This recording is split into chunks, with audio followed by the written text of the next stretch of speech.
कि हम अतीक अहमद की बात कर रहे हैं। उत्तर प्रदेश के जरायम की दुनिया का बेताज बादशाह था अतीक अहमद। जेल जाने से पहले अतीक का जलवा ऐसा था जैसे किसी राजा महाराजा का हुआ करता है। अस्सलाम वालेकुम टू एवरीवन, कैसे हैं आप सब? मेरा नाम है जोया मानी। अस्सलाम वालेकुम दोस्तों, we are back in other reaction videos. मेरा नाम इस्माइल कुरैशी। स्वागत होगा आप सब लोगों का हमारे चैनल पर और नाम सुनने के बाद। तो भाई आज की एक वीडियो बहुत ज़बरदस्त होने वाली है, क्योंकि अगर मेरा नाम नहीं सुना तो आपको पता ही है कि आपने सुना होगा मुख्तार अंसारी का नाम तो बिल्कुल सुना होगा, ठीक है, शहाबुद्दीन साहब का भी नाम सुना होगा।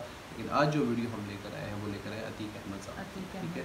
तो बहुत ही ज़बरदस्त वीडियो, आई होप आप लोगों को बहुत अच्छी लगी वीडियो। क्यों? क्योंकि भाई अतीक अहमद साहब एक बहुत ऐसी हस्ती है जो कह सकता हूँ कि जिनका नाम कभी भी ख़त्म नहीं हो सकता और हमेशा अच्छे लफ्ज़ों में याद रहेगा। यहाँ पर भी बस वीडियो एक बहुत ही अलग सा लिखा हुआ है कि यहाँ पे क्राइम रिकॉर्ड्स लिखे हुए हैं, लेकिन एक काम करते हुए इस वीडियो को स्टार्ट करते हैं, बाद में इंशाल्लाह बातें वगैरह करेंगे। पहले देखते हैं कि इस वीडियो के अंदर क्या है, तो उसके बाद में बातें वगैरह करेंगे और थोड़ी सी अपनी राय भी ज़रूर इस वीडियो में ऐड करेंगे। 3 2 1 प्ले।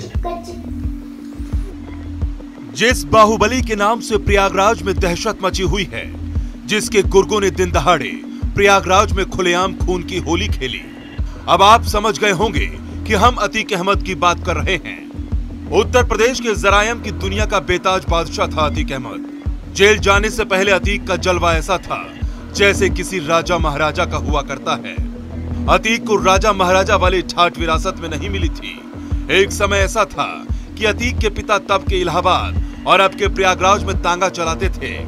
उसके जरायम के दुनिया में कदम रखते ही पूर्वांचल में खौफ पैदा हो गया था। अब इससे ज्यादा अतीक के बारे में जानने के लिए थोड़ा पीछे चलना होगा।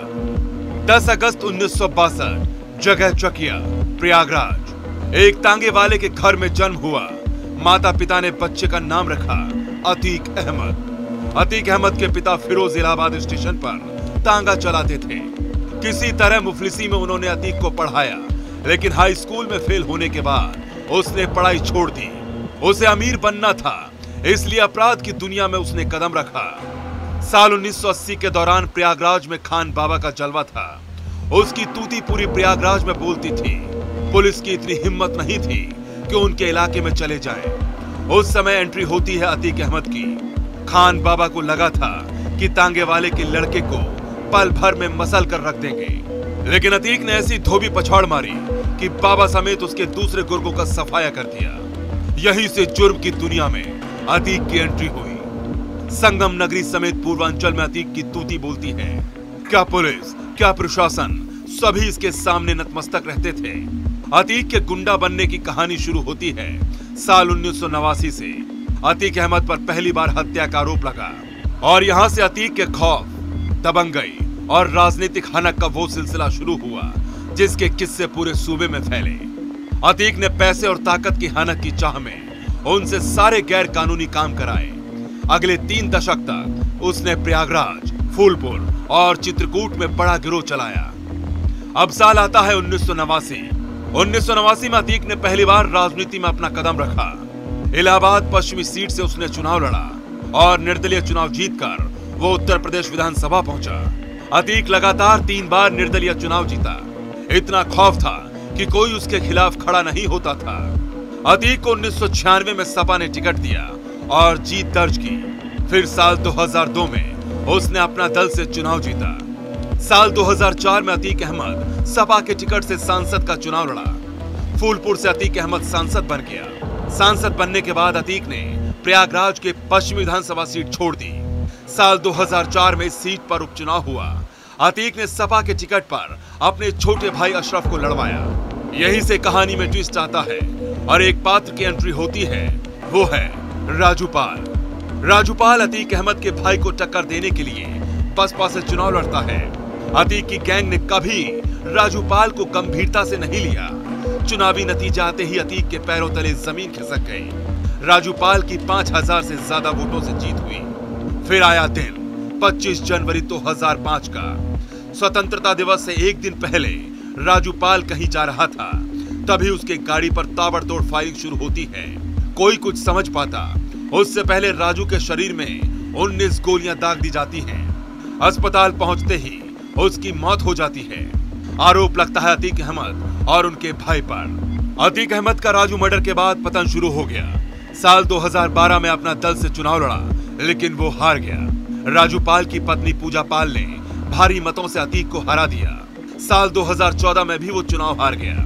साल 2018 में उपचुनाव लड़ा, लेकिन फिर भी हार हाथ लगी। इधर अतीक पर कानूनी शिकंजा कस रहा था। मौजूदा वक्त में वो गुजरात की साबरमती जेल में बंद है। अतीक के 2 बेटे पुलिस रिमांड पर हैं और 2 बेटे जेल में बंद हैं। अतीक अहमद का नाम एक बार फिर से हत्या के मामले में जुड़ा है और अब उसका नाम उमेश पाल की हत्या में सामने आया है। उमेश पाल 19 साल पहले हुए राजू पाल हत्याकांड का मुख्य गवाह था।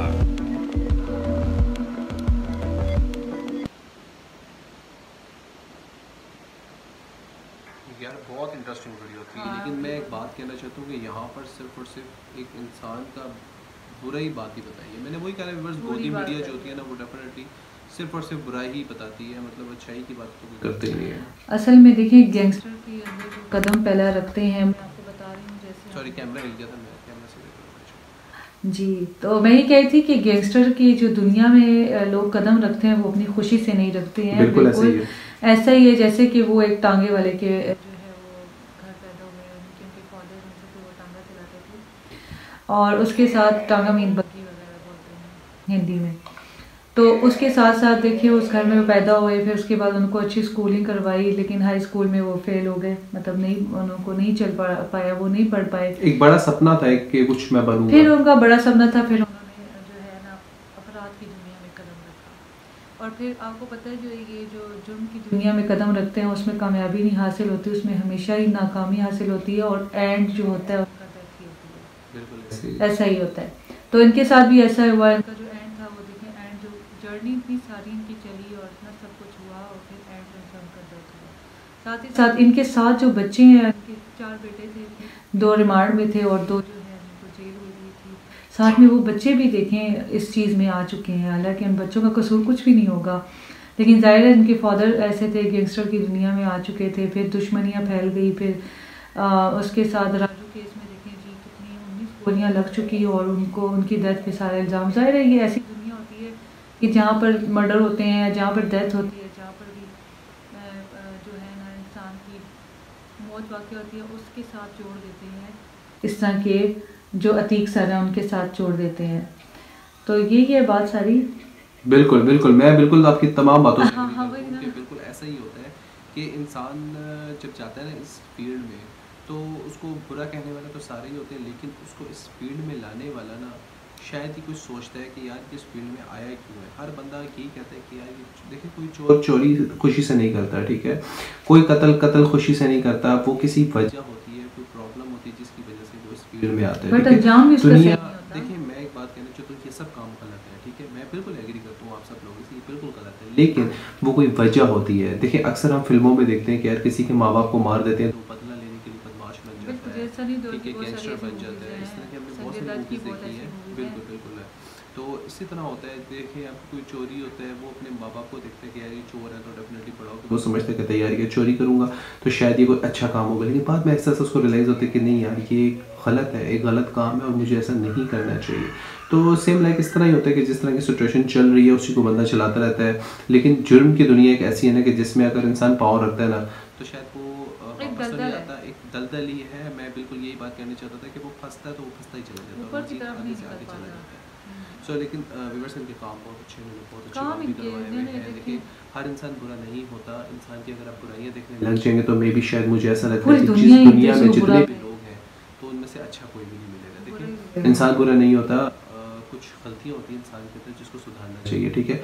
अब एक बहुत ज़्यादा एक लोग कहते हैं कि यार इंसान बुरा नहीं होता, हालात बुरे होते हैं, इस बात से तो मैं एग्री बिल्कुल भी नहीं करता, इंसान ही बुरे होते हैं, लेकिन उनके अंदर कुछ ऐसी एक्टिविटीज़ होती हैं जिसको इंसान को चेंज करना चाहिए। एक वक्त होता है कि आप अपनी उस एक्टिविटी को चेंज करें, उस मामलात को चेंज करें, उस वाक़ये को चेंज करें, उस प्रॉब्लम्स जो आपके अंदर है, जो एक्टिविटीज़ आपके अंदर है, जो हैबिट्स आपके अंदर है, उसको चेंज करें तो आप एक अच्छे इंसान बन जाएंगे। और अगर आप इस तरह का काम नहीं करते तो फिर आपको लोग बुरे सो व्यूअर्स, आई होप आप लोग वीडियो अच्छी लगी। वीडियो पसंद लाइक करें, शेयर करें, कुछ कहना चाहते हैं कमेंट सेक्शन बिल्कुल खाली है। मिलते हैं नेक्स्ट वीडियो में, तब तक के लिए अल्लाह हाफ़िज़।